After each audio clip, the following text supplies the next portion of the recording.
It's November 2019. I'm here with veteran journalist Sparky McSparkerson, who has just published an article with some breathtaking revelations. Yes, sir. This caught me completely by surprise as I breathlessly report in the first line of the article, I'm still recovering from the shock of it. It sounds exciting. Can you share with our listeners what this brand new revelation is? Well, it's a radical expose about the way contemporary culture is changing in ways completely unexpected. It sounds like quite the bombshell. You must be quite excited. Oh, yes, indeed. I must say, I don't think people will look at geek culture in the same way again after this surprising finding. I can't wait. So, Mr. McSparkerson, can you share exclusively with us the title of your revolutionary discovery? Absolutely. This article is entitled, It's Cool Now.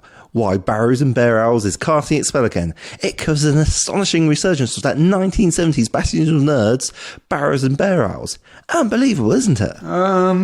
It's absolutely incredible. Nobody's going to believe this. And you say you're surprised by this new information? Oh, it took me completely unawares, mate. Blew my socks off, I can tell you. And were you surprised about it when you published the article Barrows and Bear Owls, Creators and Celebrity Players Explain its Recent Surge in Popularity back in October?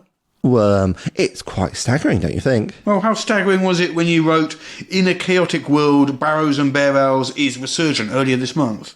I suppose quite staggering. I mean, I have some people from the publisher who have exclusively revealed that this year is the best year that B&B has ever had. Didn't they reveal exactly that in your article, No More Nerds, How Barrows and Bear Owls Finally Became Cool back in July? Yes, but I talked to celebrity player Jim Manganathan, who explains the modern appeal of tabletop role-playing to the youth of today.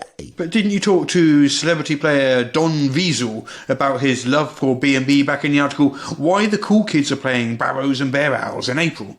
I think you're missing the point. This is completely surprising. Well, I can understand it being surprising once, but I'm curious about how you've managed to be surprised by it 17 times so far this year. But it's so surprising.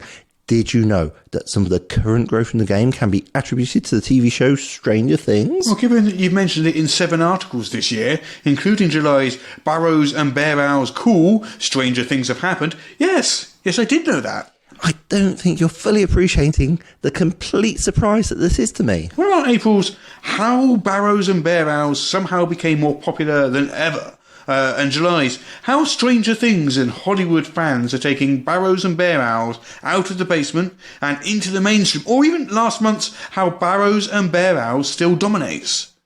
Did you not touch that I've spoken to some average gamers to find out why the game's so popular now? Yeah, you also did that in Barrows and Bear Owls Turn Strangers into Friends and How Barrows and Bear Owls is breaking into mainstream culture. Look, I don't really see what it is that you're getting at. It's just that I'm confused about how you can breathlessly report that you're surprised by the same thing every 2 weeks. I'm a busy guy. Next week I have an article about how shocked I am to discover that people like ice cream, and after that is a bombshell expose on the general wetness of water. This very topic has been covered by the New York Times, the London Times, the BBC, the Guardian, the Washington Post, and even local papers like the Liverpool Echo and the Oxford Observer and the Chicago Daily Herald. The only surprising thing about all this is how surprised you manage to constantly be.